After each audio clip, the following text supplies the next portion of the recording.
प्रभु यीशु मसीह के नाम में सबको सलाम। मैं इवेंजलिस्ट रविंद्र कौर फिर से आपके बीच में मौजूद हूँ कि मैं परमेश्वर के पवित्र वचन को आपके साथ फिर से शेयर करूँ।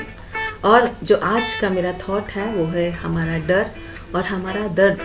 ये डर और दर्द हमारी ज़िंदगी में, हर एक व्यक्ति की ज़िंदगी में इवन बना रहता है। और उसके ऑपोजिट परमेश्वर का वचन हमें क्या कहता है वो मैं आज आपके साथ शेयर करना चाहती हूँ। बाइबल के अनुसार नीति वचन 24 उसका 5 में लिखा है, बुद्धिमान पुरुष बलवान होता है और ज्ञानी जन अधिक शक्तिमान होता है। और इसी के बीच में जब हम नीति वचन 24 उसका 10 में देखते हैं, लिखा है, यदि तू विपत्ति के समय साहस छोड़ दे तो तेरी शक्ति बहुत ही कम है। ये दोनों वर्ड्स एक दूसरे के ऑपोजिट हैं कि जब हम अपनी ज़िंदगी में विपत्ति के समय साहस छोड़ दें तो हमारी जो शक्ति है बहुत ही कम है। लेकिन इसी के ऑपोजिट एक और वर्स है, वो लिखा है, बुद्धिमान पुरुष बलवान होता है और ज्ञानी जन अधिक शक्तिमान होता है। ये बुद्धिमान पुरुष कौन है? इसी के बीच नीति वचन 9 अध्याय उसकी 10 आयत में लिखा है, यहोवा का भय मानना ही बुद्धि का आरंभ है। मतलब बुद्धिमान वही है जिसके अंदर परमेश्वर का डर है, जो परमेश्वर के वायदों पर भरोसा रखता है, जो परमेश्वर की उपस्थिति में नित्य अपने आप को जानकर चलता है। और उसी के अनुसार लिखा है, परम प्रधान को जानना ही समझ है, यही शक्तिमान है। वही प्रभावशाली व्यक्ति बन सकता है जो परमेश्वर को जानता है, जो अपने आप को परमेश्वर के सम्मुख जानकर चलता है, जो परमेश्वर के वायदों पर भरोसा रखता है। मैं इस वर्ष को दोबारा पढ़ना चाहती हूँ। नीति वचन 24 अध्याय उसकी 5 आयत में लिखा है, बुद्धिमान पुरुष बलवान होता है और बुद्धिमान वही है जिसके अंदर परमेश्वर का डर है। और ज्ञानी जन अधिक शक्तिमान होता है। मतलब ज्ञानी वही ज्ञानवान है जो परमेश्वर को जानता है और समझता है। और उसी के साथ वो व्यक्ति परमेश्वर के वायदों पर भरोसा रखता है। जब हम परमेश्वर के वायदों की ओर देखें तो भजन संहिता 34 उसकी 4 और 5 आयत में ऐसा लिखा है, मैं परमेश्वर के पास गया और उसने मुझे पूरी रीति से निर्भय कर दिया। मतलब जब हम समझदारी के साथ परमेश्वर पर भरोसा रख के आगे बढ़ते हैं, परमेश्वर पर भरोसा रख के अपने कार्य को करते हैं, और तब क्या होता है, यहाँ जैसे भजनकार लिखता है कि मैं परमेश्वर के पास गया और उसने मुझे पूरी रीति से, पूरी तरह से डर से आज़ाद कर दिया, डर को मेरी ज़िंदगी से दूर कर दिया। वो डर मेरे अंदर फिजिकली हो सकता है, इमोशनली हो सकता है, स्पिरिचुअली हो सकता है और इकोनॉमिकली भी हो सकता है। वही जितनी बार मैं परमेश्वर के पास गया उसने मेरे भय को मेरे अंदर से दूर कर दिया।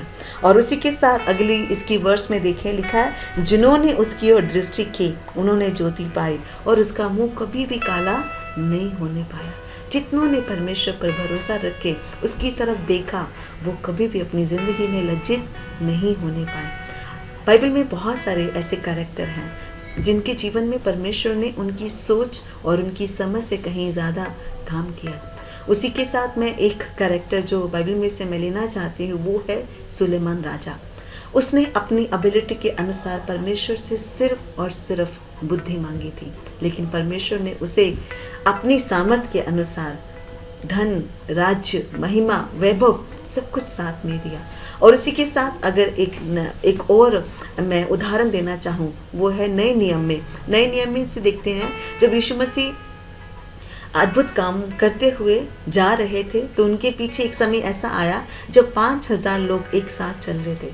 उसमें स्त्रियों और बच्चों की गिनती को नहीं गिना गया, उनको काउंट नहीं किया गया। सिर्फ पुरुषों की गिनती 5000 थी, लेकिन उसमें बच्चे भी थे और औरतें भी थे। वो सब यीशु मसीह के पीछे 3 दिन से चल रहे थे।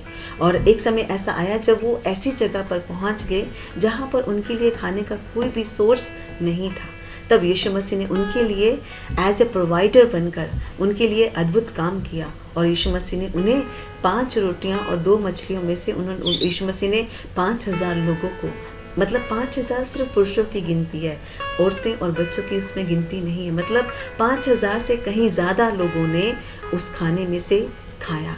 मतलब वहाँ पर उन्हें खाना मिला जहाँ पर कोई भी सोर्स नहीं था।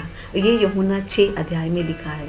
और उसी के साथ अगर मैं तीसरी उदाहरण लेना चाहूँ वो है जक्कई की, जो लूक 19 में लिखी है। लूक 19 उसका अगर देखें 1 से 5 आयत तक, उसमें एक जकई नामक व्यक्ति है। वो हाइट में बहुत ही छोटा है। वो उसके अंदर एक डिज़ायर आई, उसके अंदर एक इच्छा आई कि यीशु मसीह को वो देखे, और वो यीशु मसीह को सिर्फ देखना चाहता था कि वो कैसा है। उसने उसके बारे में सिर्फ सुना था, और उसने क्या किया, जबकि उसकी हाइट बहुत छोटी थी, उसने अपने हाइट से एक थोड़ा लंबा पेड़ ढूंढा और उसने उस पेड़ पे चढ़ के वो यीशु मसीह को सिर्फ देखना चाहता था। लेकिन यीशु मसीह का प्लान उसके लिए कुछ और ही था। यीशु मसीह ने उससे कहा, हे जकई। जब यीशु मसीह उसके पास पहुंचा, यीशु मसीह ने उसकी ओर देख कर कहा, हे जकई, इस पेड़ पर से तू नीचे उतरा, मुझे आज तेरे घर में रहना अवश्य है। इंग्लिश में अगर देखें तो उसने कहा, for today I must stay at your house. मेरे लिए ये ज़रूरी है, मेरे लिए ये अवश्य है कि आज मैं तेरे घर में रहूं। और आगे जब हम इस चैप्टर को पढ़ते हैं, वहाँ लिखा यीशु मसीह ने उसके साथ खाना भी खाया। मतलब वो व्यक्ति सिर्फ यीशु मसीह को देखना चाहता था, लेकिन यीशु मसीह का प्लान उसके लिए था कि वो उसके घर में रहे और उसके साथ बैठ के खाना भी खाए। ये उदाहरण, इसके साथ बहुत सारी बाइबल में ऐसी उदाहरणें हैं जिसमें परमेश्वर ने मनुष्य की सोच से कहीं ज़्यादा काम किया, मनुष्य की स्ट्रेंथ से कहीं ज़्यादा उसकी ज़िंदगी में काम किया, और मनुष्य के आइडिया से कहीं ज़्यादा परमेश्वर ने उनकी ज़िंदगी में कार्य किया। आज भी वही परमेश्वर हमारे बीच में है। और इब्रानियों में लिखा है, परमेश्वर आज, कल और युगानुयुग एक सा है। वो कभी बदलता नहीं। वो पहले भी हमारी चिंता करता था, आज भी वो हमारी चिंता करता है, और आगे भी वो हमारी चिंता करता रहेगा। चाहे वो हमारे अंदर डर, हमारी चिंता का कारण, हमारे डर का कारण, हमारे दर्द का कारण कोई भी हो, लेकिन आज भी परमेश्वर उसमें से अपने अद्भुत कामों को करने के लिए हमारे बीच में है। वो कभी भी ना बदलने वाला परमेश्वर है। वो हमसे प्रेम करता है, वो हमारे साथ रहता है, वो हमें हमारे सारे कष्टों से छुड़ाता है, और वो हमें कभी भी लज्जित होने नहीं देता। और बाइबल के अनुसार परमेश्वर का वचन हमें कहता है कि मत डर, मैं तेरे साथ हूँ, इधर उधर मत भाग, क्योंकि मैं तेरा परमेश्वर हूँ। वो हमारा परमेश्वर है, और हमें इधर उधर देखने की ज़रूरत नहीं है, क्योंकि वो आज भी हमारी प्रार्थनाओं को सुनता है, क्योंकि उसने हमसे वायदा किया है, मांगो तो तुम्हें दिया जाएगा, ढूंढोगे अपनी ज़िंदगी में परमेश्वर को तो वो तुम पाओगे।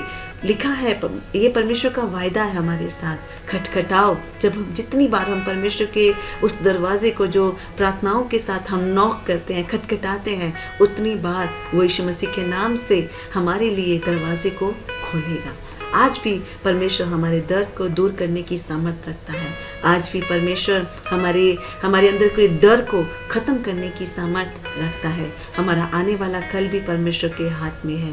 हमारा जो पास्ट था, जो हम बिता आए हैं, अपनी ज़िंदगी को हम ख़त्म कर रहे हैं, वो भी परमेश्वर के हाथ में था, और आगे भी हम परमेश्वर के हाथ में भी होंगे। आज हमारी ज़िंदगी में हम या हमारे परिवार में या हमारे देश में कोई भी परिस्थिति क्यों ना हो, लेकिन उसमें परमेश्वर का कार्य आज भी हो रहा है। उसने कभी भी हमें छोड़ा नहीं है, लेकिन शर्त यही है, जैसे कि भजन संहिता 34 में से हमने पढ़ा, जितने उसकी ओर दृष्टि की उन्होंने ज्योति पाई, और उनका मुंह कभी भी काला नहीं होने पाया। ये परमेश्वर का पवित्र वचन है। इसके पढ़े और सुने जाने पर आशीष हो।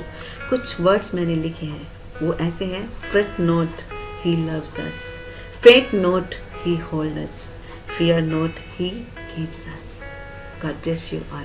आइए हम सब प्रार्थना करेंगे।